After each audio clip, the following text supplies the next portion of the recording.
Mind of the Meanie is now an exclusive brand partner with WWEshop.com. Pick up all your favorite new merchandise from Roman Reigns. Acknowledge me. Cody Rhodes. I have to finish the story. LA Knight. Let me talk to you. And more using our exclusive link in the show notes. Click below and show your support today for your favorite WWE superstar at WWEshop.com. Yeah!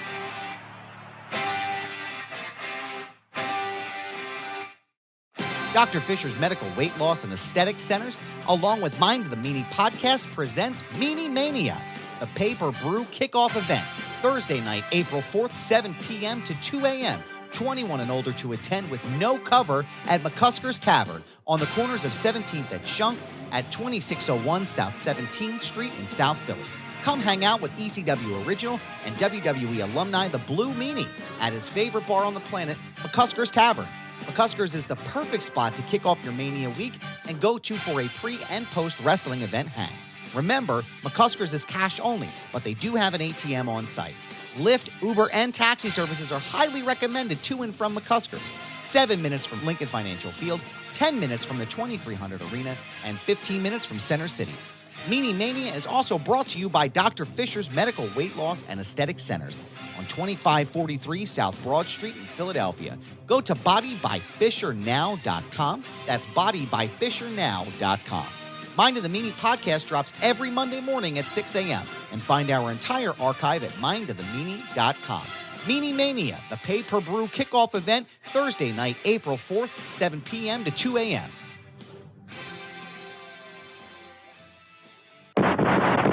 Meanie!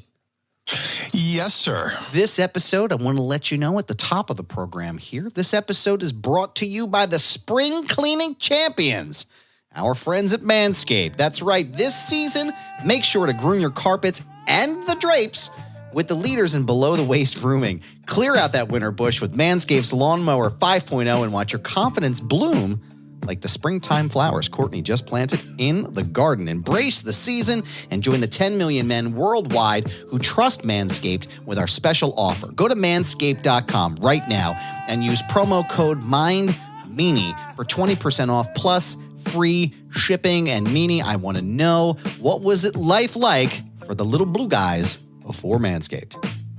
Well, before Manscaped, it was a veritable forest down there. You took several risks, whether you wanted to risk it with a bic or risk it with your roommate's head, the clippers for the head shaving, and not tell them. But, there's many different ways. You took your life into your own hands before Manscaped, but now with Manscaped, you got the LED light, you got the skin safe, clippers. It's night and day with Manscaped. Speaking about night and day, Meanie, with the time change and after using Manscaped, I can finally say that I've caught the spring fever. Introducing the season's champ, the Lawnmower 5.0 Ultra. Their 5th generation trimmer features 2 interchangeable next-gen skin-safe blade heads, a standard one for taking a little bit off the top, and a new foil blade to go smooth wherever your heart desires. That's right, meaning no more looking like a button in a fur coat. We're cleaning up this season with Manscaped. It also features dual LED spotlights to guide you through the darkest winter debris. Navigate with confidence, in your delicate areas. And if you hate making a mess, meaning not to worry, this bad boy is waterproof. Shave in the shower, in the bath, or in the ocean, which I wouldn't recommend because charges could come with that. But I digress. I love this thing because it comes with a compact case. I can take it everywhere I go. And spring cleaning isn't just for the nether regions, pal. Get the full grooming experience with Manscaped's signature Beard Hedger Pro Kit and Handyman electric face shaver. Whether you're looking to craft your signature look or clean up that neckline, there are always the right tools for the job. So go to manscaped.com right now. Get 20% off plus free shipping with the promo code MINDMEANIE. That's 20% off plus free shipping with the promo code MINDMEANIE at manscaped.com. Nothing like a little spring cleaning in your pants, pal. And we want to thank Manscaped for sponsoring the program.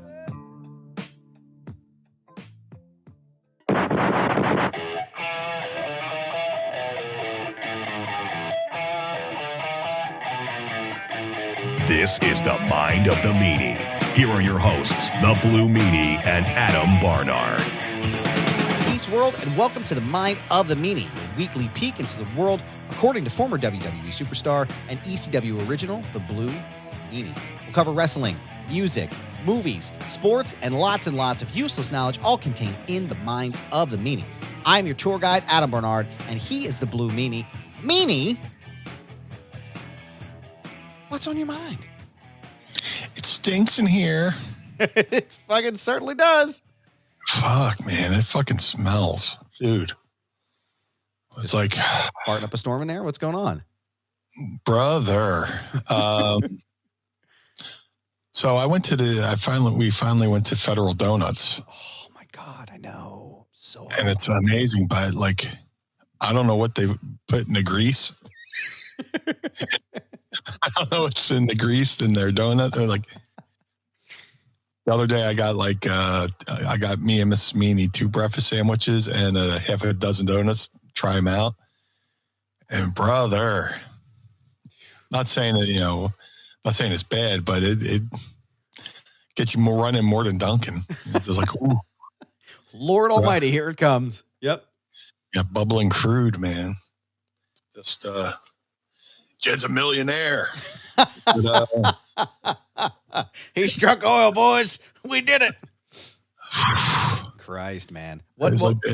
My toilet looked like the fucking Exile Valdez. You see, it's like, where do all these fucking ducks come from? Jesus Christ. Somebody get some Dawn in here. Well, yeah. cut some grease through here. Commercials where they say Dawn dish detergent fucking cleaned the ducks after they had an oil spill in Alaska. That's promising. Especially for the ducks that live in your toilet. Yeah. I would imagine it's probably not good. Yeah. Just a little dab of Dawn on my booty hole. That might make it worse. That could add to the streamlining effect from your butthole, dude. I don't know about all that. You don't want to do the discount. What's that called? Whatever that's called. I don't know. Oh, the suppository. Yeah. The suppository. Yeah. The physic. Yeah. The physic, as my grandma would say. I think you need a physic. Yeah. Gigi Something mom died in you. Gigi mom would hit me with that. No, you goddamn kids need a physic. But hey, man. Yeah, that's the price we pay. Hey, it's what we deal with. Listen. But yeah, shout out to Federal Donuts, man. Fucking amazing. I never had them before. It's so good. I'm so glad there's one right there by the ECW arena because I know I'm going to be hitting that when I'm there in a couple of weeks. But I got to know, because I want to know off the top, since we're gonna start right here. Which donuts did you get? Yes. Excuse me. And what did you think of the breakfast sandwich? Let's put them over a little bit. What'd you think? Yeah, man. I kept it simple. Yep. I got the except for we got 2 of each, so we can judge them equally. Yeah. We got 2 carrot cakes, 2 carrot cake donuts, 2 old fashions, and 2 dark chocolate gimmicks. Oh man. They were all good, man. It was all good. And there's something about the difference between them and Dunkin'. Yeah. Like Dunkin's not bad, but you bite into the Federal donut, you bite into it, and there's like a certain kind of moisture, texture kind of thing going on there. That's just like, yeah, you could tell this was made today. Yeah. It wasn't shipped or frozen. Yeah.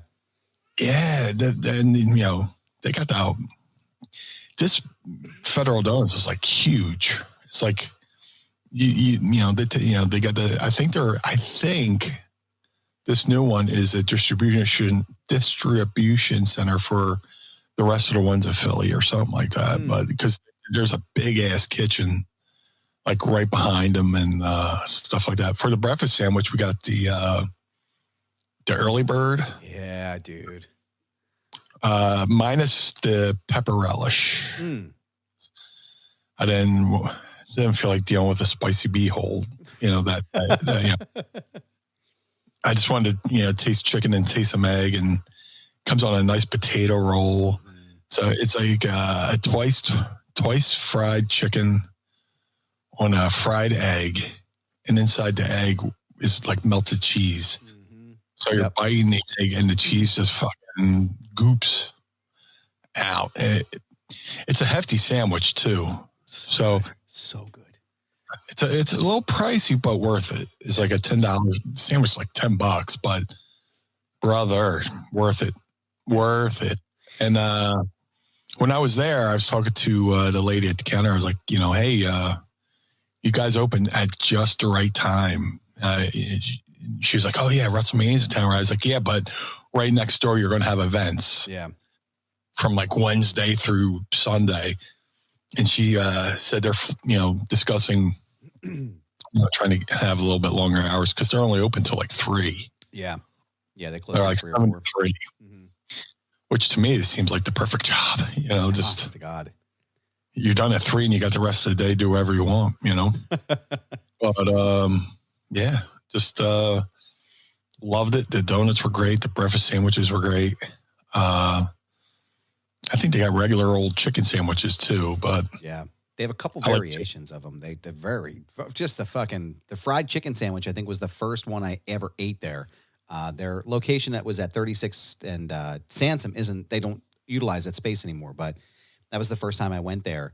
My colleague told me, she's like, you got to go get one of these sandwiches. Like, you're not going to believe how good it is. I was like, yeah, okay, whatever. And I went there and I was like, are you fucking kidding me? This place is amazing. And you wouldn't think that like a chicken place would be good at a donut shop, but like you gotta go out of your way to try this. They have like the buffalo chicken sandwich. They have a Southwest chicken sandwich, a barbecue chicken sandwich. Like it's just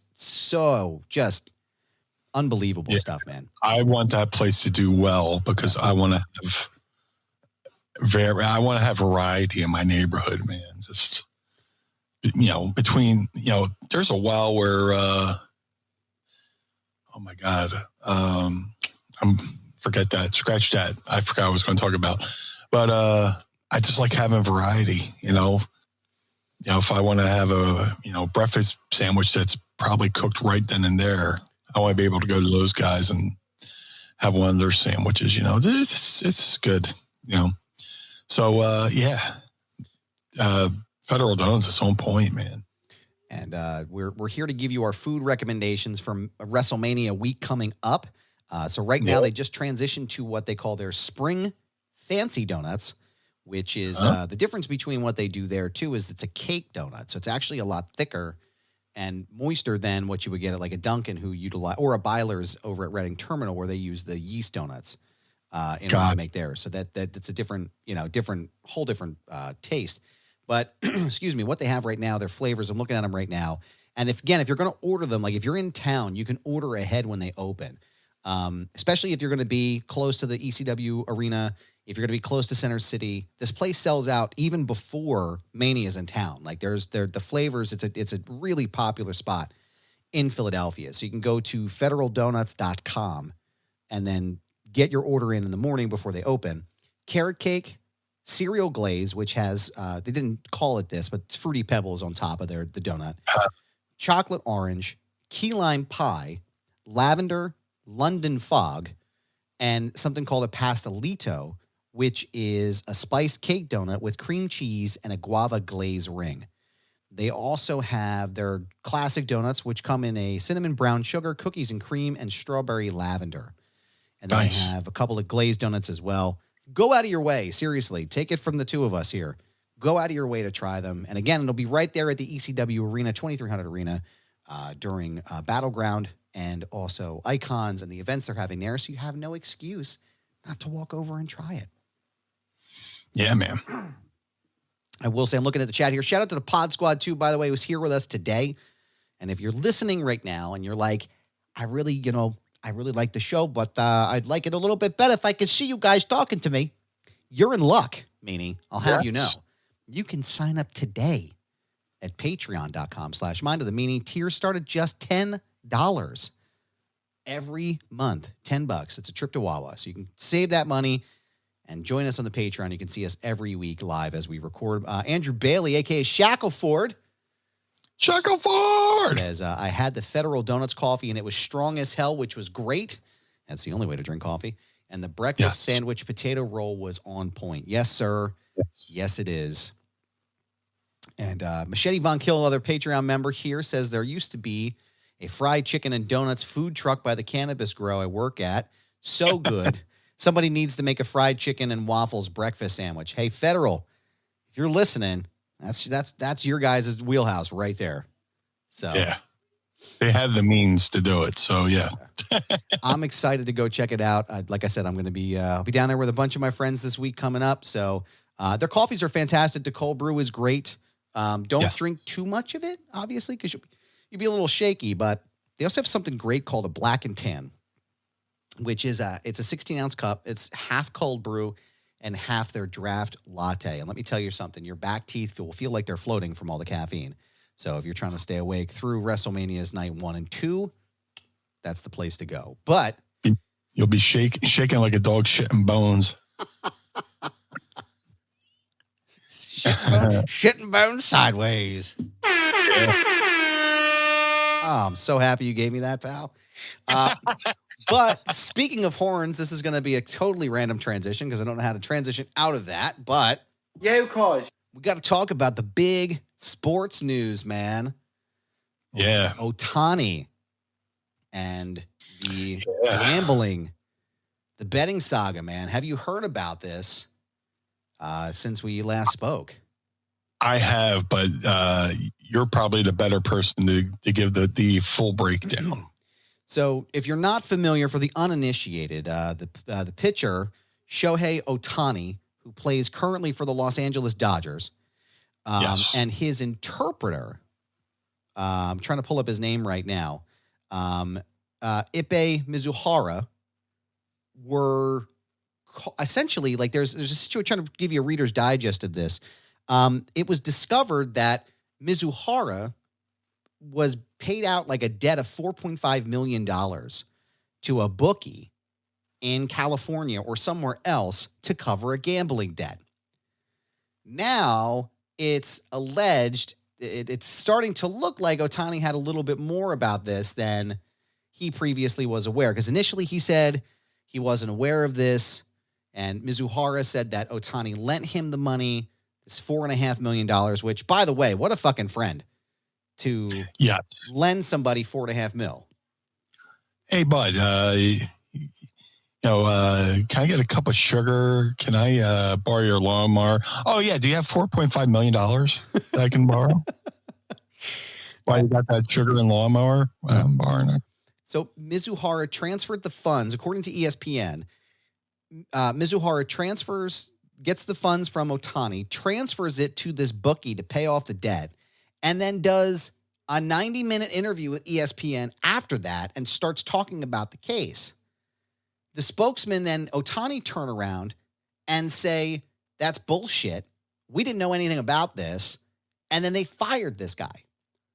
But according to Keith Olbermann and a bunch of the guys who are reporting, Ohtani and Mizuhara are so close. They've been the closest people, like they're close friends for many years, to the point where during one of the lockouts, I think Mizuhara couldn't work as an agent for Ohtani. There was some story where like Mizuhara couldn't continue to work with Ohtani, and he quit his job in MLB to continue to work with Ohtani. And now it turns out, as they're doing a little bit more research, that it could potentially actually be, allegedly, Ohtani who is the gambler. Blue Chit in the group chat here said apparently there's footage of Ohtani at a sports book place in Las Vegas. Dude, there's cameras everywhere. Like this, and then again, you're the best player in all of baseball, and you can't be seen anywhere near that stuff, bro. Like, I mean, you have the golden opportunity to be one of the best pitchers in baseball, and one of the best hitters in baseball, and go down and you can't do something stupid like that to screw up your legacy. And if this comes out, that he allegedly was the one gambling, it's got to be curtains, right? It is. Well, they still have the death penalty in baseball. I mean, and the most famous case of that is Pete Rose. He's banned for life from baseball. Yeah. I don't know for sure if they actually caught him betting on games or in his own games rather. Excuse me, but Pete Rose. Yeah. Oh. But he bet and he admitted to it eventually. They caught him red-handed and he's done. Like, that's it. They're never going to get him back. But there's a Twitter user, because we're never going to call it the other name. That's stupid. The Twitter user by the name of Timmy Smokes did a thread earlier about apparently Ohtani throwing baseball games. So check this out. Okay. So the thread initially says July 22nd, 2022. A bet of $1 million was placed for the Atlanta Braves to score over 6.5 runs against the Los Angeles Angels, parlayed with Braves -3.5. And I'm not a betting guy, so I can't really explain what any of that verbiage means. But Same. The bet was placed with a bookie in Mizusawa, which is Shohei Ohtani's hometown. The pitcher for the Angels that day was Shohei Ohtani. The stats for him that day were as followed: 6 innings pitched, 6 hits, 6 earned runs, and then 1 BB, which I think, what is that? Bases?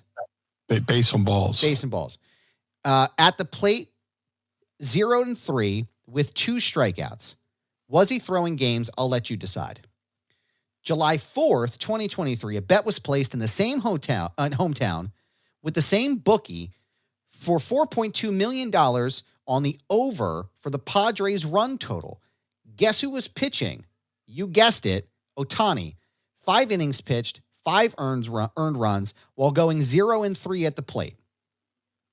Wow. So far, just on those numbers, that's kind of a big deal. Like, I mean, what do you think? I mean, you got to wonder who was all in on it too. Like, did it? Like, if I'm the manager and let's say Ohtani, he's got to pitch X amount of innings, and he pitches those innings. Is the manager in on it to know when to come pull him, kind of thing? Just, I don't know. It's just bizarre. Like, I'm not huge into sports gambling because I refuse to let somebody else's skill dictate my bank account, my earnings. But that's people smarter than me are starting to piece these things together, and it's just interesting how it's playing. And hasn't anyone learned from Pete Rose betting on baseball? I mean, and Shackelford says in the chat, Pete Rose is rolling over in La Quinta hotel room bed. It's true. Yeah. I mean, like that's one of the biggest things in sports is like Pete Rose, one of the best players of all time, arguably one of the best players. I think his bookie was in Cherry Hill, New Jersey too, right over the bridge. You talking about Pete Rose? Yeah, Pete Rose. Like when it broke, like he was in Cherry Hill. The guy he was seeing was in Cherry Hill, so it's sort of like a close connection. But it's crazy, man. I don't think this is going away until it's absolutely cleared up. Yeah, but and again, goes to my theory that any sport can be worked. Yeah. And when people go, they think, like if I say football's a work or baseball's a work, it doesn't mean to have the script and they're calling high spots. But if somebody, Donaghy showed them in the NBA that you can, bet on, shave points and bet on games and stuff like that. So it can be worked. Yeah. And this could be a huge black eye on the business because Ohtani, one of the best players of baseball, but he's been playing in baseball purgatory with the Angels. Nobody's really watching, but he's going to the Dodgers, which one of the most storied franchises in baseball. Yeah, and he hasn't played for him yet. I mean, officially, this is going to be his first year, and they're giving him close to $1 billion. which is crazy. It's like the biggest contract in baseball history, isn't it?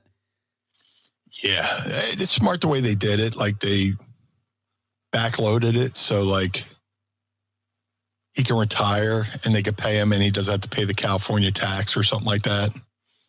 Something like that. Like if he retires and moves away, and they start paying him while he lives somewhere else, pays out the remainder of his contract while he lives somewhere else, he can avoid paying that hefty LA tax that they got out there. But yeah, this is that's huge. Yeah. That's huge. And what's crazy is I'm just reading some more of the stuff on ESPN. Again, follow ESPN, and I know he's a controversial guy because of his politics, but he's one of the best sports reporters that's really ever existed. Countdown with Keith Olbermann is a podcast I listen to on a daily, and he's been talking about this case since it broke, and he's got a lot of great analysis and understanding of this situation. So I highly recommend listening to his coverage on it because it's fantastic. But his sports analysis is second to none. He is one of the best, if not the best, that's ever done it. But Mizuhara, he's talking on ESPN, and he says he dug himself a hole. I'm paraphrasing his quote here. I dug myself a hole and kept getting bigger, and it meant I had to bet bigger to get out of it. It became a snowball. So Ohtani, he says initially, Mizuhara says Ohtani agrees to pay the debt. He wires him this money, and they make a notation on it that says loan, and then he asked why Ohtani didn't just supply him the money instead of paying the associate directly. Mizuhara says Ohtani didn't trust him with the money. He didn't want me to gamble it away, and then he said he told Ohtani would pay him back, and then one of Ohtani's attorneys says that he was the victim of a massive theft. And then Mizuhara starts walking back everything that he said, saying, oh, well, he didn't actually know I was gambling. So it's like, what the fuck is going on here?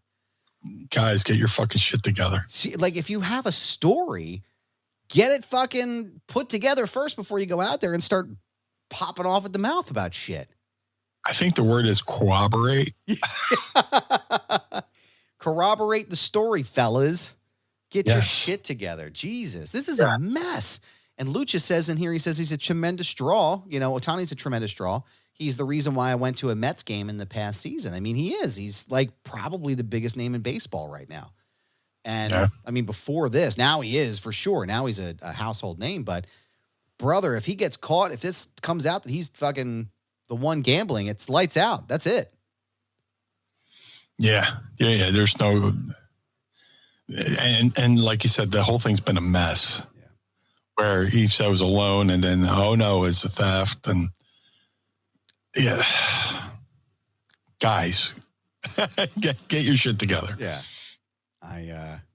I'm curious. We're going to keep up on this. We'll update as more information comes through, but this is definitely a story that I'm incredibly curious about, just because it just seems as they continue to peel back these layers, shit gets a little bit more wild. But speaking of wild, and speaking of things being worked, I want to talk to you about another sports thing that's been going on and being talked about recently. So we don't talk about sports enough and some of the bigger stories, so I think I want to do that. Yeah. Mike Tyson stepping in the ring again with Jake Paul, of all people. Mm-hmm. Have you seen the practice videos that Mike Tyson's released, and how long do you think it will take Tyson to kill Jake Paul in the ring, objectively? Hopefully this thing's fucking legit. Yeah. That's all. Yeah, talk about work sports, right? And God knows how much of a work, these past fights have been. Yeah. I forget which MMA guy he was fighting or whatever. He quote unquote knocked out. And there's the footage of the guy, walking backstage, smiling and laughing, like right after he just got knocked out, just. It's like, bro, kayfabe till you get to the locker room, just. Yeah. But who knows? I mean, Tyson looks just as fast. He still looks great. Yeah. And it makes me think of that scene from Rocky Balboa where they're like, we just got him with, brutal. I forget the term that is Rocky Balboa's coaches. Blunt force, whatever, and just work on his punching power. But Tyson still has the speed. Yeah. And just to see him, see the quickness he got. And when is this? Was this July? So it's July 20th of this year, AT&T Stadium in Arlington, Texas. Wow. And Mike Tyson's 57 years old. And that's great. He's only 7 years older than me. Watching him spar recently, I mean, I would be afraid for my life in any scenario with Mike Tyson. Like, I could not imagine agreeing to do something like this. And somebody was saying after somebody had tweeted I wish I could remember so I could attribute the quote or the paraphrase to them. But they were saying, like, watching Mike Tyson now at 57 compared to what Jake Paul does at his training sessions. If Mike Tyson doesn't smoke this guy in the first 2 rounds, or if he loses this fight, I will know for sure that boxing is fucking rigged and dead. This could be, look, if this is legit, this could be the fight that like kind of revitalizes boxing. And if it's worked, I mean, because boxing is horrible right now. It's its own worst fucking enemy. Yeah. Yeah. Boxing used to be the king of sports, dude. I remember in the 80s, you could watch a premier fight on ABC Sports, watching Larry Holmes fight, watching, Spinks fight, Ray Boom Boom Mancini, Vinny Panzienza, when the different weight classes, different style of fighters. It used to be on free TV, and then eventually it went over to pay-per-view and HBO. But 1 second, I got no problem. A little sippy dippy. Meanie? What's that, Adam? We hear this a lot. Every CBD company tells you that their product is the best. With quality control measures like lab testing and QR codes now becoming the standard, it can start to seem like all CBD brands are the same, but I'm here to tell you something, Meanie. They are not. Knowing what makes certain brands better will help you spend your money more wisely and have more confidence as you incorporate CBD oils, topicals, capsules, or gummies into your own wellness routine. And that's why we're proud to partner with Green Road CBD as an official sponsor of Mind of the Meanie. And Meanie, I know you're a longtime user of Green Road CBD. How has Green Road CBD helped you in your life? Let me tell you, Green Road CBD is a product I've been using for years. And when we started Mind of the Meanie, I always was like, let's get Green Roads as a sponsor, because I use them almost daily. Whether it's the gummies, to take care of the aches and pains of 30 years of wrestling, the topical solutions that help my knees, help my back, help my elbows, help my shoulders. Green Road CBD has done everything to help me maintain a pain-free existence from all the years of wear and tear as a professional wrestler. And to me, Meanie, that sounds like the Green Road's difference. And it comes down to a really few important points. They're just part of the reason that they've won industry awards year after year, earned thousands of 5-star reviews, and have heard countless stories from customers just like you about the impact that those products have had on your life. So Green Roads is led by a compounding pharmacist with 25 years of experience helping her community getting healthy. For her and the entire company, it's more than just a job, it's a mission. And not all hemp sourcing is equal, Meanie. I'm not sure if you're aware of that. But they select their hemp from high-quality American farms, and also not all lab testing is equal, which is why they use an accredited independent lab to conduct full panel tests on every single batch. And that's why Green Roads is an original manufacturer, not just a quote-unquote white label brand. So right now, you can go to greenroads.com, Meanie, and save 25% off of your entire purchase. Wow. 25% off of everything, Meanie. That's huge. And all you have to do is go to their website right now, greenroads.com, and use promo code MEANIE at checkout. It's 25% off your entire purchase by using promo code MEANIE at greenroads.com. Own the day with Green Road CBD, and we thank them for sponsoring the program.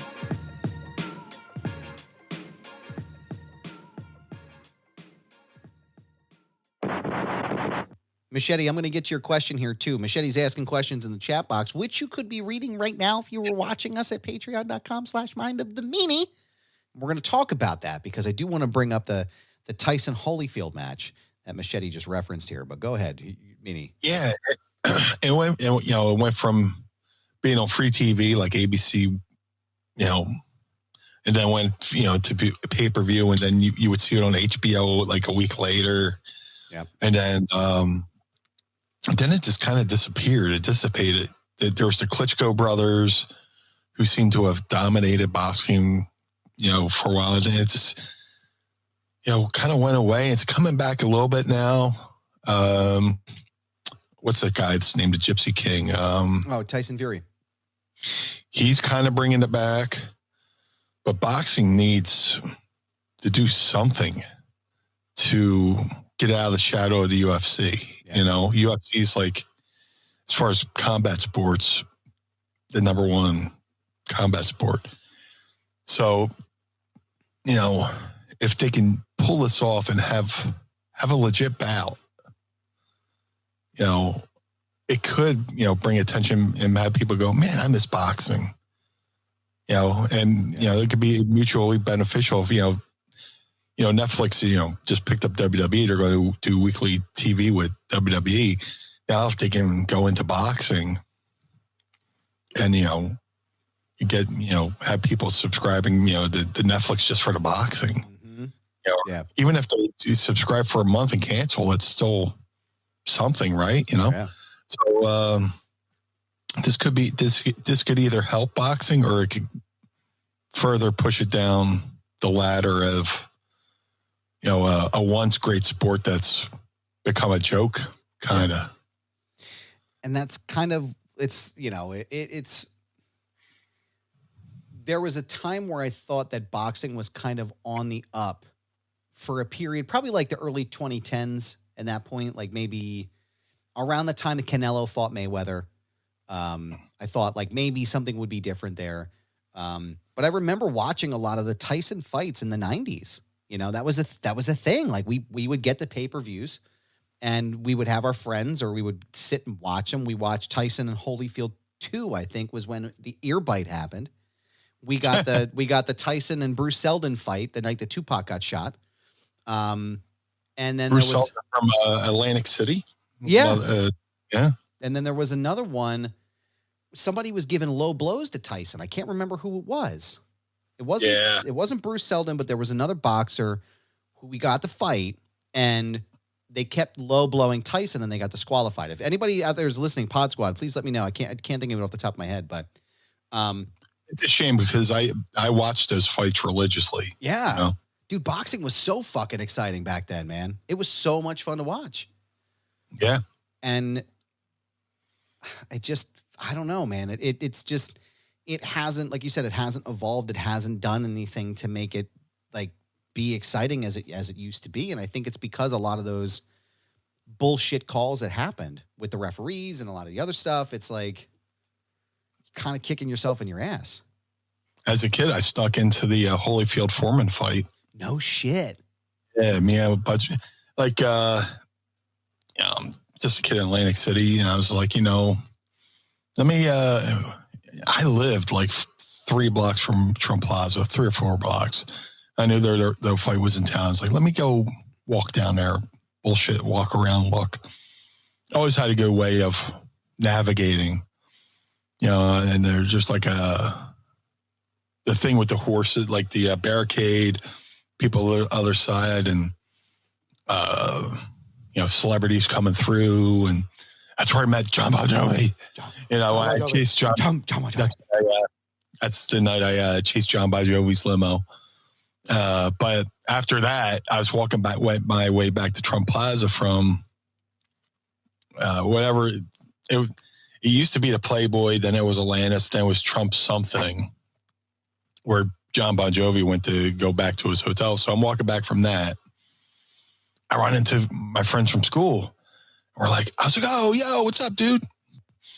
And they were like, we're just hanging out. And we're like, and you ever see those doors where on one side of the door you got the push bar that opens the door, but the other side has nothing? Yes. So if the door shuts behind you, you're fucked. Yeah. So we were on the outside, and it was one of those fucking doors, right? So we all went up to one door. I was like, all right, we're going to put our fingertips in the door thing. A couple guys on one side, a couple guys on the other side. Count of 3, we'll all pull, yank it, right? So We go 1, 2, 3, and we went, and then both doors fly the fuck open, right? We're like, holy shit, it works. And the security goes, hey. And we said, can't catch all of us. And we scattered. You know, it's like, if we get in, go up to the nosebleeds. And we all went up to the nosebleeds and sat there and watched Holyfield and Foreman. And, you know, Foreman would just hit a body shot and you'd hear it all the way up there. And you're just like, oh, you know. That's when boxing was king, man. Just all those, you know, Tyson fights in Atlantic City, George Foreman, Holyfield, Gotti Ward, the trilogy, which was like one of the best boxing trilogies, Gotti Ward, you know. Yeah. So I appreciate, what Paul's doing, but hopefully it's not a work. Hopefully it's a legit fight. Yeah. And hopefully it's something that could bring boxing back to the prominence it used to have. I have to correct myself real fast on this record that I was just talking about. It was actually Riddick Bowe, and Andrew Galata was the name of the fighter who got DQ'd against Bowe for the first time because he kept low blowing Riddick Bowe. And then the second fight they had ended in the exact same fashion. Galata kept low blowing him and they disqualified him again. So that was the actual boxer. I confused the two, so I apologize for that. Glad I was able to correct that record now before someone on Twitter was like, actually, well, stay in your basement, relax, I fixed it. But Machete had a good question here, a good positive one, and I have some thoughts about this. I want to get your take on it since we're talking boxing. She says, do you think Mike Tyson will bite him before he kills him? Dude. I remember the night that Mike Tyson bit Evander Holyfield's ear. It was after an ECW Arena show, and we all went back to the Holiday Inn. We had been long kicked out of the Travel Lodge. So we're at the Holiday Inn over on Packer Ave near the stadiums. They tore it down. Now it's a casino, and we're in the sports bar at the Holiday Inn. And we're all drinking beer and we're looking at the TV and there's like ESPN on there and there's a little news ticker. Tyson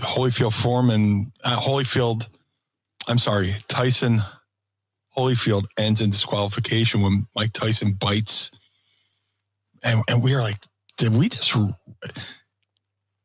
is that a typo? Did we just read that right? And me and Axel Rotten are like, what's he doing? Like running up to him going, rah, rah, rah, rah. We had no idea because the fight wasn't on, but we're reading the news ticker and it's like, Jesus Christ, what happened? And then, you eventually see what happens. And it's one of the craziest times in sports. Yeah. Other than when, the night Tyson lost to, what's his name over in Japan? Buster Douglas. That's the one. Yeah. Oh my God. Yeah. I forget what grade I was in, but it's a Saturday night and we're just cruising with friends and, you just get in the car and just drive around with the radio and you have no place to go. You're just cruising around. And the DJ comes over to the radio. It's like, yeah, Mike Tyson lost in Japan to Buster Douglas. It's coming across. And we're like, what? It's like one of those things you thought you'd never see, and who's going to beat Tyson? And all my friends who are like old school boxing fans, they're like, I've never seen anybody hit as hard as Tyson, just. And then Tyson did that exhibition during the lockdown against, I want to say Roy Jones. Mm-hmm. And it was a bullshit. It was a draw or whatever. But you see Tyson landing those body shots on them. God. And then one of the announcers, they're doing the post-fight interview with Jones and Tyson, the side-by-side respectfully. And I think Tyson said, yeah, I'd like to have a rematch. And you just see the look of dread on Jones' face, like, yeah, me and my ribs are going to take a pass on that. He was just punishing him with fucking rib shots. And so I'll be interested. I'll watch it. Yeah. Oh, I'm definitely watching the fight. I'm always going to get any opportunity I can get to watch Mike Tyson in a boxing ring. Fuck yeah, I'm going to watch it. But I will say, I remember watching the fight live. I think it was 96 or 97, maybe. And, which one? Tyson Holyfield 2, when he bit his ear Oh, off. I think it was 97. And I remember having the same reaction, sitting in the living room and going, what the fuck did he just do? Like, what happened, right? And then he went back and did it because he bit him the first time. And then he went back and bit him again. And that's when he took the chunk of his ear out. Yeah. And you're like, oh, my God, this is crazy. And Tyson took a shit ton of heat for it back then. But then you go back and you watch what Holyfield was doing in the first match, in their first bout. He's headbutting him the whole time. He's getting fouls. Really? Oh, my God. Yeah, if you go back and look at what was happening, like Holyfield was headbutting him like multiple times. He was hitting him with shots that should have been called fouls, and Mills Lane didn't call him that time, or whoever the ref was the first time. They weren't calling him. And I think he did something again where it was like he headbutted him, or he hit him with a punch that wasn't called as a foul, and Tyson like lost his shit. He was like, "What the fuck, man? Like you can't sit here this whole time."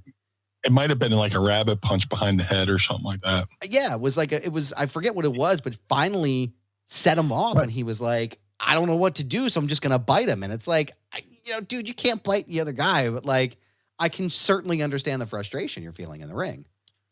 The best thing Tyson could have done is just wound up like fucking Sugar Ray Leonard, gave him a bolo punch to the nuts.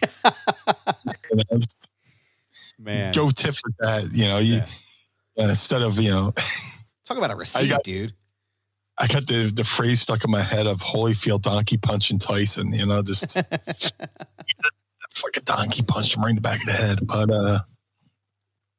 yeah, if you're Tyson and he's hitting you illegal, just give him back what he's given. Yeah. Just do the old right in the nuts. Just jabbing, man. Like it just like looking back on it, in that moment you're watching, you don't always get to call out.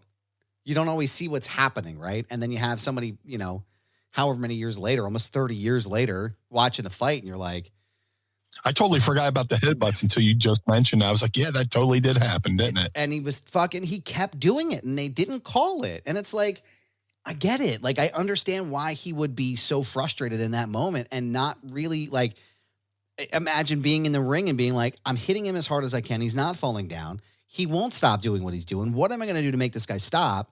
And he fucking bites his ear off and spits it in the ring. And chaos breaks out in the ring. Like, the trainers and shit were all fighting, and Tyson was getting ready to swing on cops. Like, it was crazy. An absolute shit show. Boxing, and then they need to do a dark side of, like, because they tried to do spin-off shows of Dark Side of the Ring, which, like, Dark Side of the 90s. They got to do boxing episode. Remember when the parachute guy, the guy landed in the ring with a hang glider or something like that? Yes. Like, security just beat the shit out of the guy. The guy parasailed into like the open arena at Caesars and just landed in the ring, and he got fucking pummeled, and like it was insane. But boxing in the 90s was amazing. Yeah, it was a different time, but it was fun to, like, again, it's cool to be able to look back and be like, oh yeah, I watched that fight. Like I saw that. Like it was dope. And here's where boxing dropped the ball too. As where WWE sells like DVDs of like shows and stuff.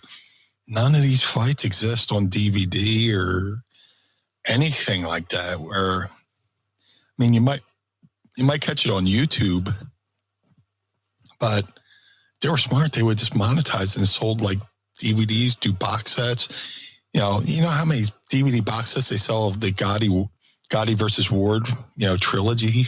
Just my God. Some of those early classes fights, you put them up in HD or upgrade them to 4K, and those fights are just lost to time. Yeah, I would love to go back and watch the Ali fights. Like I don't want to watch them on YouTube. I want to watch them on fucking 4K on my TV. Like there's the technology for it. Yeah, it can be done. Whoever's watching this, like, come on, like Vice, why don't you do this shit? Like, you could fucking do this crap. HBO Sports. ESPN, all you guys have fucking fuck you money. You guys can figure this out. But like, yeah, I would love to go back and watch that stuff. But I think you're right. I think they missed that boat there. But what do you all think? Who do you think is going to win this fight? You think it's going to be Mike Tyson? Or you think it's going to be Jake Paul? If you say Jake Paul, you're wrong. And I want to know why you're wrong in the comments. So drop them here as you're listening and let us know what you think. Brother. I am concerned deeply for this man. But Meanie. Yes, sir. This episode, I want to let you know at the top of the program here, this episode is brought to you by the Spring Cleaning Champions, our friends at Manscaped. That's right, this season, make sure to groom your carpets and the drapes with the leaders in below-the-waist grooming. Clear out that winter bush with Manscaped's Lawnmower 5.0 and watch your confidence bloom like the springtime flowers Courtney just planted in the garden. Embrace the season and join the 10 million men worldwide who trust Manscaped with our special offer. Go to manscaped.com right now and use promo code MINDMeanie for 20% off plus free shipping. And Meanie, I want to know, what was it life like for the little blue guys before Manscaped? Well, before Manscaped, it was a veritable forest down there. You took several risks, whether you wanted to risk it with a bic or risk it with your roommate's head, the clippers for the head shaving, and not tell them. But, there's many different ways. You took your life into your own hands before Manscaped, but now with Manscaped, you got the LED light, you got the skin safe, clippers. It's night and day with Manscaped. Speaking about night and day, Meanie, with the time change and after using Manscaped, I can finally say that I've caught the spring fever. Introducing the season's champ, the Lawnmower 5.0 Ultra. Their 5th generation trimmer features 2 interchangeable next-gen skin-safe blade heads, a standard one for taking a little bit off the top, and a new foil blade to go smooth wherever your heart desires. That's right, meaning no more looking like a button in a fur coat. We're cleaning up this season with Manscaped. It also features dual LED spotlights to guide you through the darkest winter debris. Navigate with confidence, in your delicate areas. And if you hate making a mess, meaning not to worry, this bad boy is waterproof. Shave in the shower, in the bath, or in the ocean, which I wouldn't recommend because charges could come with that. But I digress. I love this thing because it comes with a compact case. I can take it everywhere I go. And spring cleaning isn't just for the nether regions, pal. Get the full grooming experience with Manscaped's signature Beard Hedger Pro Kit and Handyman electric face shaver. Whether you're looking to craft your signature look or clean up that neckline, there are always the right tools for the job. So go to manscaped.com right now. Get 20% off plus free shipping with the promo code MINDMeanie. That's 20% off plus free shipping with the promo code MINDMeanie at manscaped.com. Nothing like a little spring cleaning in your pants, pal. And we want to thank Manscaped for sponsoring the program.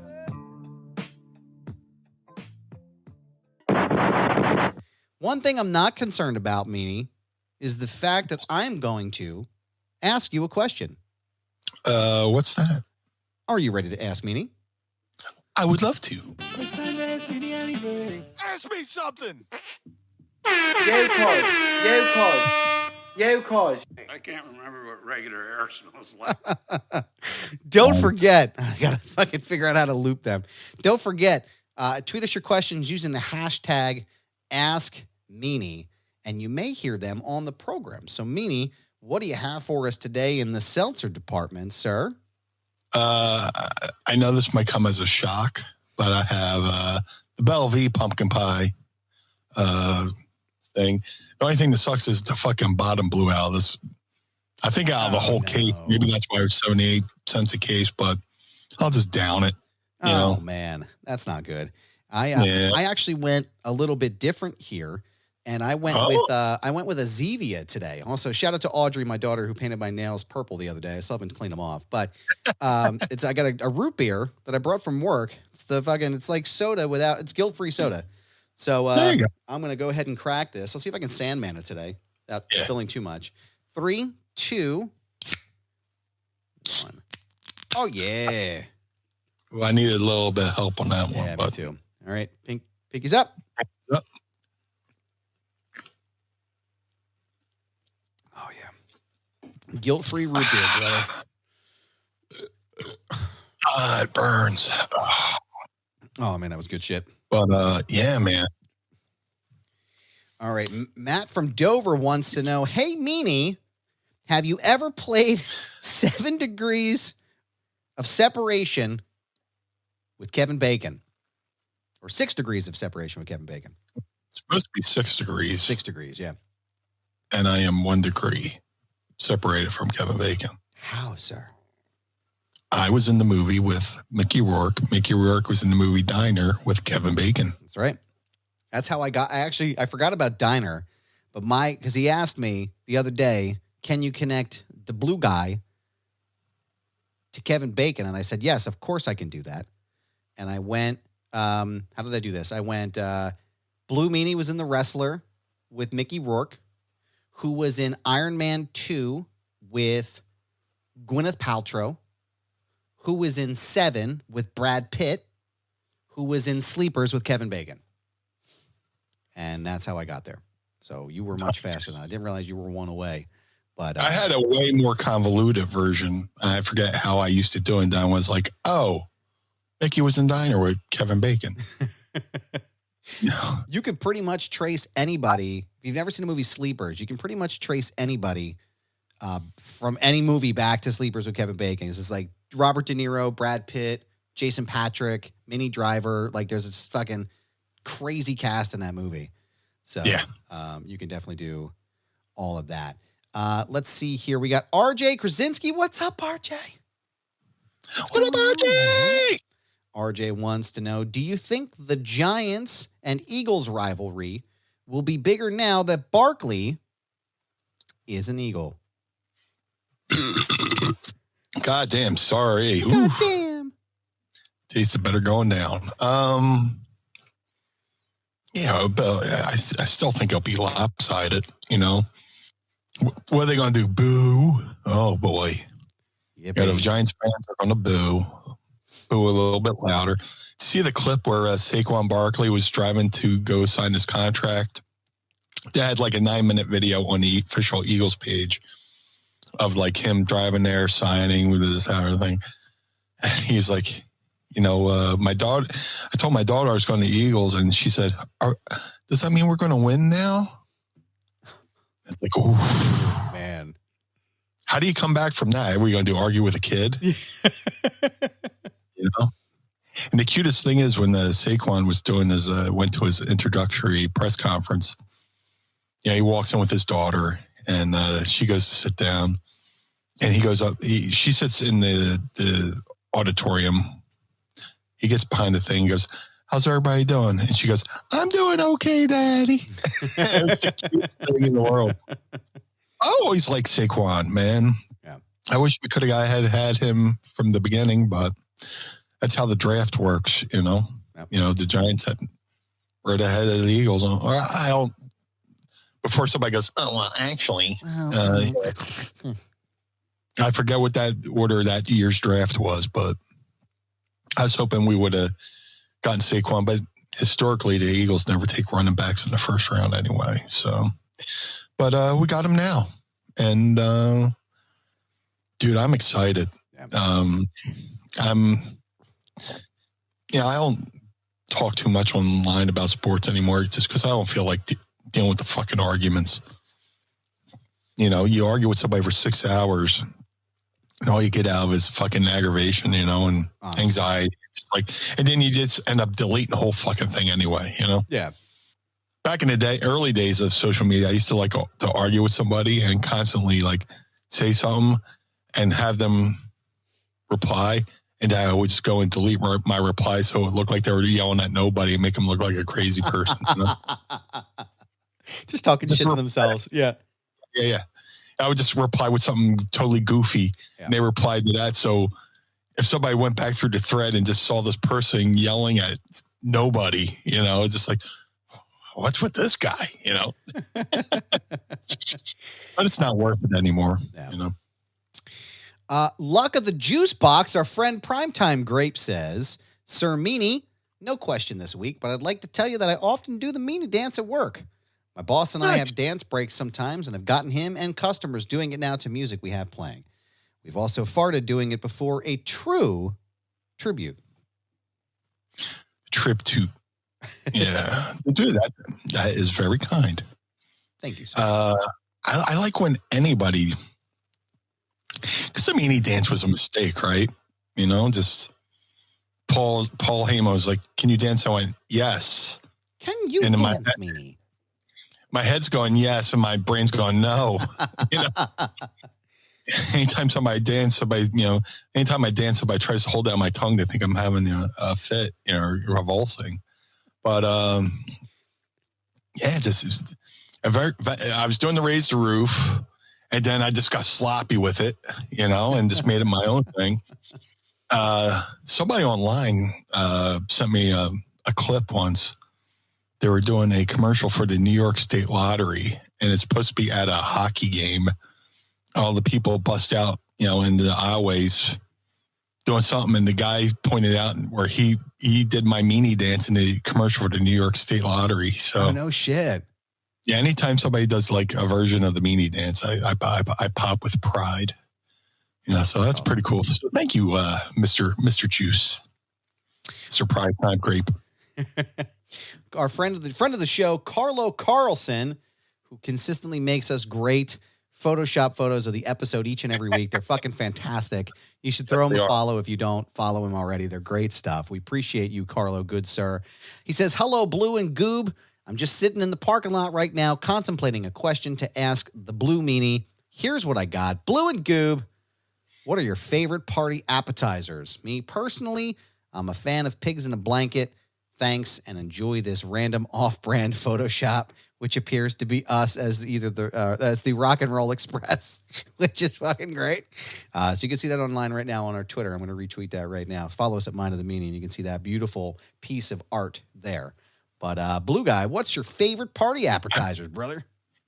Dude, I forget. There was a comedian who said, I went to a restaurant, ordered pigs in a blanket, and they brought me a photo of my parents in bed.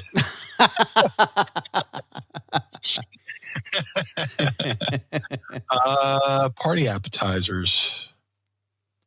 Besides the obvious answer of yes. Yeah. Let me say anything like cheese and crackers kind of thing, I like to do my own little thing, cheese crackers with pepperoni. I gotta go easy on the pepperoni because I got heartburn easy, yeah. But just like little finger foods, spinach dip in the bread bowl, or even without the bread bowl, Just put it in my hand. Just put it in my hands. I'll just eat it right out of there like an animal. Yeah, yeah. But just any kind of like snacks, like if we're feeling a little flighty, and Mrs. Meanie are gonna have like a holiday thing. She'll like chop up some. We'll get like a steak, and she'll chop that up and have steak, a little bit of cheese, a little bit of whatever, and just eat them on a cracker, eat them on a Ritz. I'm a Ritz guy, so. I think you hit most of my favorites. I'm a big guy of the shrimp cocktail. If you put a shrimp cocktail in front of me, I will stand there and eat the whole thing. If I could, and probably feel really sick afterwards, but while I'm doing it, it'll be worth it. Give me the cocktail sauce, dude. I'm fucking there. But my favorite party appetizer is the deviled egg, man. Give me the deviled eggs all fucking day. You will find me at any party with the deviled eggs. That's where I'll be. So, we used to call Easter. What did we call it? Fart Fest. We would always like see who could get to the deviled eggs first, and just like look each other in our eyes and go, "Yeah, I'm there." Tossing it down. Yeah, man. Deviled eggs is a good call. Yeah. So is the shrimp, especially if you get to like a restaurant store that sells the jumbo fucking fat shrimps. Yeah, dog. Give me fat shrimps with some cocktail sauce and fucking amazing. I'll be in Pittsburgh this weekend. I'm going to try to go to Holy's Fish Market, and they have like all kinds of fucking incredible seafood, but they have the giant jumbo shrimp, which just absolutely incredible stuff. So, yeah, man. One more question for you here. David from Quakertown wants to know, nice. What do you think right now, based on the current card, is going to be the match of the night at WrestleMania?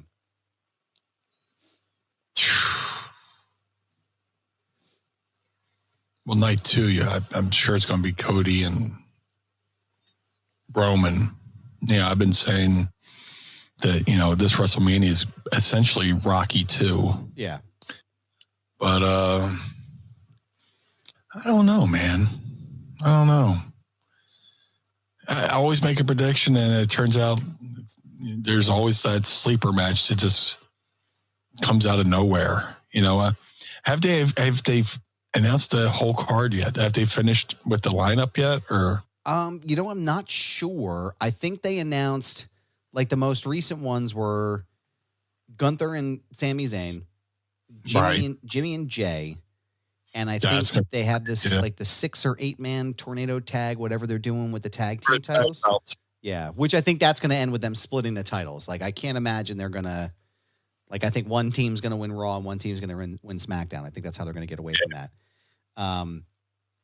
Now I don't know if they've completely announced every match yet. So, I think that's the beauty of the main event is you really don't have to announce that many matches. Yeah, they can hold off. And hold off until the week of. But yeah, and it's also as they really haven't said what's night 1, what's night 2 yet, right? Yeah, the only thing that's night 1 so far is the Bloodline match with The Rock and Roman Reigns versus Cody and Seth. And then night 2 is going to be Seth and Drew and Roman and Cody. Everything else is kind of up in the air right now. Which I think Punk's going to have something to do with the Drew match. Yeah, I think so. I think Punk's going to be there in some capacity, either as maybe like the referee or something. Like, I can't imagine that he's going to not be at WrestleMania. His first one fucking back. Like, I'm sure he's fucking pissed about getting hurt and not being able to wrestle, because I think the plan was for Punk to win the match. But yeah. I think CM Punk's going to be involved somehow. Well, the fact that, Drew keeps, evoking his name and making T-shirts, and you have no choice but for Punk to be involved. You know what I'm saying? And he hit him with the Cry Me a River the other day with the music in the background while he was working out. I'm going to work my triceps. I was like, oh my God, dude, player hater of the year right here. It's amazing. It's amazing. Best fucking work of his career, man. I'm telling you. But Jimmy and Jay I'll be really good. Yeah. That'll be really good. I just don't know what. Did you just say which night Jimmy and Jay is going to be? They haven't announced it yet. They haven't decided which night it's going to be. It's hard to say which, because you want to say this is going to be the match of night 1. This is going to be a match of night 2. So it's just they've made it really hard to say which is which. You know what I'm saying? Yeah. Yeah. I think as far as like either night, I think it'll be like I think Jimmy and Jay that's going to be the match. For me, from a technical standpoint, I think that's going to be the match of the weekend, right? But I don't know overall. I guess maybe my money's on Roman and Cody just because of the Rocky stuff. Like they're literally setting this up like Rocky 2. Insurmountable odds, right? Like the underdog comes back to fight the champion again in Philadelphia. Like, could you be any more on the nose than where you are now? But absolutely, I think that's going to be the match of the night. But what else is the match of the night? And the good thing of the night and the day, whatever time you're listening to this, is you joining us and listening to the show and asking questions to the blue guy here. So please continue to send your questions into us. We love this segment of the show. It's our favorite part of every episode. Please send them to us because you may hear them on the program. And I want to thank you, Blue Guy, for doing this program each and every week. We appreciate you on our run-up to WrestleMania. And again, go back over to see our YouTube page, youtube.com/@mindofthemeanie. Subscribe today and get our takes on pizza, get our takes on cheesesteaks. And now you have the Federal Donuts place to try. Also with the Reading Terminal Market. Make sure you go out of your way to try these places when you come to our city, and let us know what you think. Tag us in your post. Send us comments on the YouTube or the Google machine or wherever you happen and kids hang out in Al Gore's internet this time of year. But I want to ask you, Blue, where can everyone keep up with all things Blue when you're not doing the show? If you would like to follow the Blue Meanie on all forms of social media, that's Facebook, Twitter, Instagram, sort of TikTok, at Blue Meanie BWO on all forms of social media. If you would like to support the Blue Meanie, go to ProWrestlingTees.com/Blue Meanie. Get yourself a BWO shirt, or this Meanie Mania shirt that I'm wearing today for Meanie Mania that's coming up. Hell yes. Yes, sir. Can't believe it's creeping up. So it's so crazy how close it's coming. It really is. If you would like to support Mind of the Meanie, go to prowrestlingtees.com/Mind of the Meanie. Collar and Elbow, the wrestling brand. Go to collarandelbowbrand.com. Use coupon code Meanie or use coupon code MIND and save 10% over there at collarandelbowbrand.com. MadCatBeardCare.com. Get the Blue Spruce Beard Oil and Balm. If you're a bearded fellow like myself, you want to look good, you want to smell good, go over to MadCatBeardCare.com. Josh Thornton is doing an amazing job. If you're a cat lover like myself, he goes around, rounds up all the sick and injured cats, takes them to the vet, and leaves them off better than he found them. So if you're a cat lover like myself, go to MadCatBeardCare.com. The Ultra Pro Wrestling video game coming to all major consoles in 2024. Ultra Pro Wrestling contains not only original characters by the amazing Hal Haney, but many real-world wrestlers, including myself. Recently, they just announced that the British Bulldog, Davey Boy Smith's going to be in the game as well. Oh, that's amazing. Huge get. As long as, go to, if you want to see the rest of the roster, they just updated the roster page. Go to ultraprowrestling.com or follow them on Twitter at UPW Video Game. That's ultraprowrestling.com or UPW Video Game on Twitter. The figure collections Bone Crushing Series Wrestler Series 1 variants of the Blue Meanie are available now. All Series 1s can be ordered now at shop.figurecollections.com. Type Blue Meanie in the search bar, and you'll either have a choice between old school Blue Meanie or the BWO Blue Meanie. Either way, there's no wrong choice. Shout out to Jim Nelson at glaciersofice.com. Jim made a 3 of 3 only handmade custom BWO Air Jordan 1 sneaker for Stevie Nova myself. Each pair takes Jim about 50 hours per pair to make these wonderful looking shoes. These are like artwork for your feet. If you want to see his wonderful, work over there at, glaciersofice.com, you can follow him on Instagram at Glacier Studio Art. That's Instagram at Glacier Studio Art. To have the Blue Meanie on your podcast, go to podstars.net. That's PODSTARZ.net. Register your podcast, book the Blue Guy, and let's have fun talking on your podcast at podstars.net. Cameo.com/Blue Meanie BWO for birthdays, holidays, and well wishes. Book through the site. Don't book through the app. The app takes too much money, too much of your hard-earned money, I might say. So, yeah, let's have some fun. I just did one recent. I got one on deck that I'm about to do as soon as I get off here. They're a lot of fun to do. It's a good time over there at cameo.com/Blue Meanie BWO. Coming up, I'll be at WrestleCon April 4th through 7th at the downtown Sheraton. For more information, go to WrestleCon.com.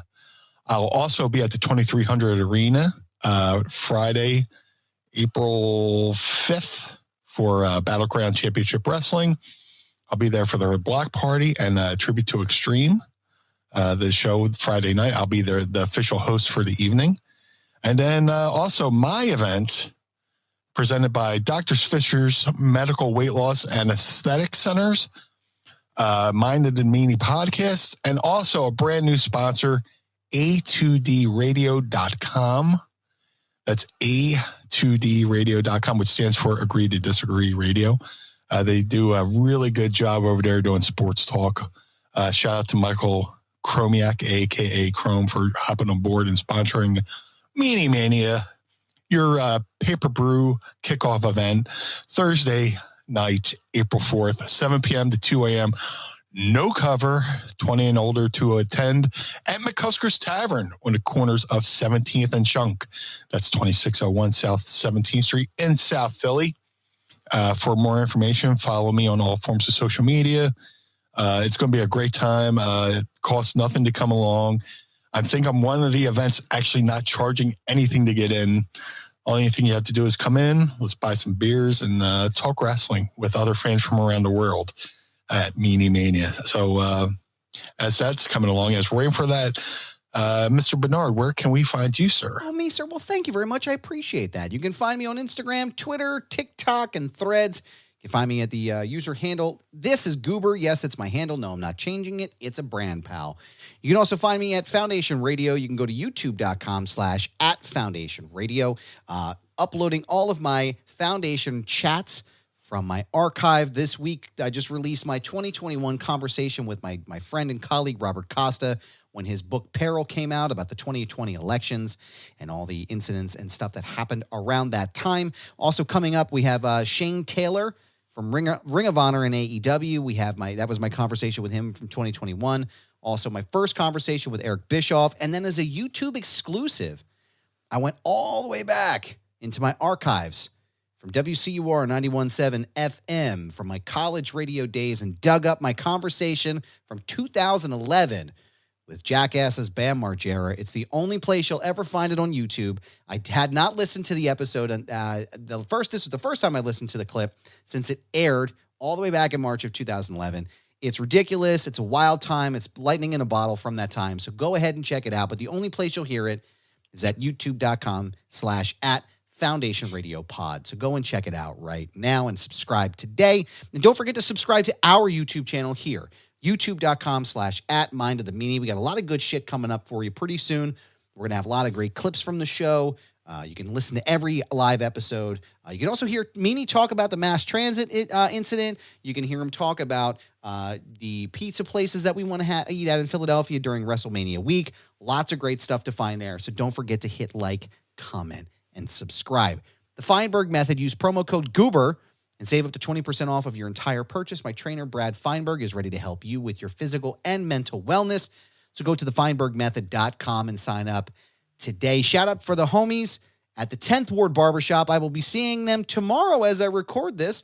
But if you listen to it on Monday, I've seen them Saturday. I'm going to get all dolled up, looking nice up with my upcoming appearances at WrestleMania. They're down there in Lawrenceville, in the outskirts of Pittsburgh, Pennsylvania. So when you get out there, give a shout to Kane and Jordan and the rest of the crew and schedule your appointment today at 10thwardbarbershop.com. ProWrestlingTees.com/Mind of the Meanie. Pick yourself up a shirt and support the show. First day with the new mouth here, Meanie. Go to ProWrestlingTees.com/Foundation Radio and keep the lights on at Casa DeMeanie and the Barnard home for wayward and troubled youth. Don't forget to go to ProWrestlingTees.com/Blue Meanie, BWO, and pick up your Meanie Mania t-shirt and come and see us at Meanie Mania at McCusker's Tavern on Thursday, April 4th, 7 p.m. to 2 a.m. I will be there.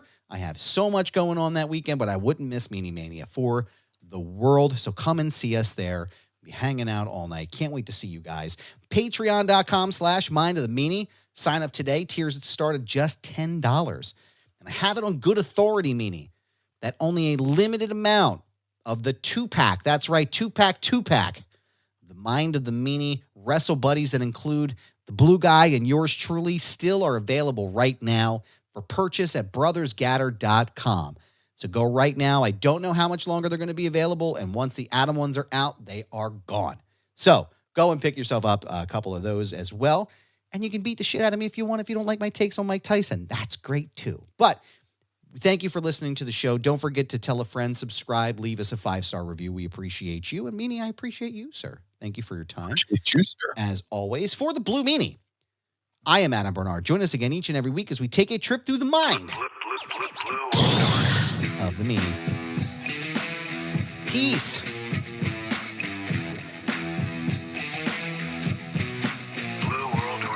This episode of Mind of the Meanie is hosted and executively produced by the Blue Meanie and Adam Barnard. It was mixed and engineered by Carl Pinnell. Additional narration is provided by the executive voice, Sam Krebs. That's me.